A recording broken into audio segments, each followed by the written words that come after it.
ದೇವರ ಪರಿಶುದ್ಧ ನಾಮಕ್ಕೆ ಸ್ತೋತ್ರ ಉಂಟಾಗಲಿ. ಪ್ರಿಯ ದೇವರ ಮಕ್ಕಳೆಲ್ಲರೂ ಹೇಗಿದ್ದೀರಾ? ಇರುವಂಥ ಸ್ಥಳ ದೇವರು ನಿಮ್ಮೆಲ್ಲರನ್ನು ಆಶೀರ್ವದಿಸಲಿ.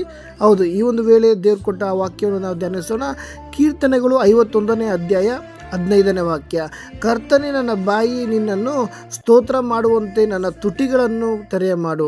ಪ್ರಿಯ ದೇವರ ಮಗುವೆ, ಈ ಒಂದು ಮಾತನ್ನು ದಾವೀದನು ದೇವರ ಸನ್ನಿಧಿಯಲ್ಲಿ ಪ್ರಾರ್ಥನೆ ಮಾಡ್ತಿರುವಂಥ ಮಾತಾಗಿದೆ.